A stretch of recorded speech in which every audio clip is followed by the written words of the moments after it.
Hello, my name is Neyda Cordova, and this is going to be my vlog on the book Hashtag by Elizabeth Losh. An object lesson is when you take an intangible or tangible item and give its use a specific meaning or purpose to be able to explain different concepts.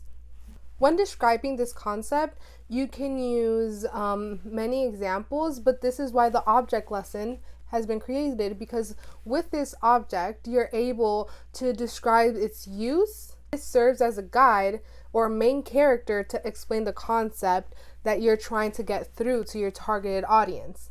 In the book Hashtag by Elizabeth Losh, she includes various object lessons using the hashtag as her symbol. She describes the use the hashtag has had in different societies throughout time. She uses the hashtag to be able to explain different concepts that surround communities or that surround individuals or that surround politics or even war. She emphasizes how the hashtag has served in society and how it's been able to affect situations ranging from racial conflict to sexual harassment in women. This leads us to the kind of information and analysis that an object lesson can include. An object lesson can contain any information really, depending on the author or the teacher that is giving the lesson. Since the lesson's goal is to be able to effectively describe or effectively explain a concept to an audience, it's really based on the interpretation of the person teaching the object lesson and what they can conceive the object or the power the object has or what the object really does in society. Some examples of information an object lesson can include is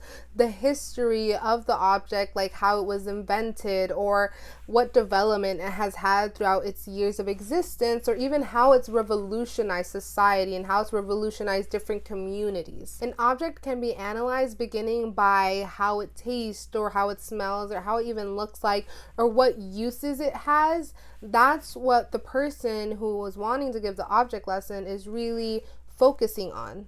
They're really focusing on what use is so important that this object contains, what power this object has.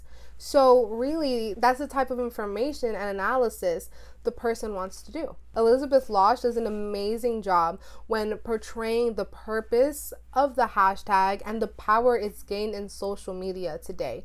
She begins with the history of the hashtag, how it began as a pound sign and a number symbol, and then how it grew to be considered to be put on the typewriter, then on the phone, and now it's used all over the world in different social media like Instagram, Twitter, Facebook, YouTube, and in many other social media platforms. However, the example Losh gives about how the hashtag has been able to bring communities together or bring women together was phenomenal, because she talks about how the hashtag #MeToo has gone all over the world and how women all over the world have been able to come together and relate with each other, not mattering race or not mattering ethnicity, and just really coming together, being able to talk about their experiences of rape, abuse, or even sexual harassment, which are really hard topics to talk about, but they have been able to not only talk about it with each other,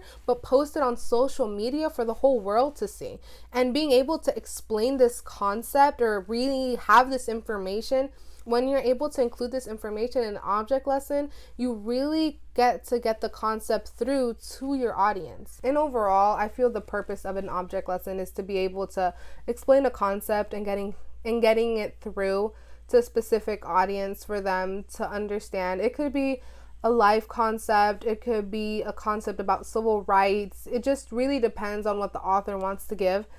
And when you explain this concept, the whole point of the object lesson is to have this object demonstrate what the concept really means or what the concept can do using just one object. From the book Hashtag by Elizabeth Losh, the concept me as the audience can really understand was how even though we live in different situations and we're from different countries and we're different races, how one symbol can really bring together communities and bring together people from different countries. The concept that she was trying to describe throughout her book was diversity and acceptance between different societies, different communities, and maybe many of us think that we're very different, but in reality, even the smallest symbols or the smallest things can really just bring us together with experiences or with our feelings, our emotions, and this really helps us express ourselves freely.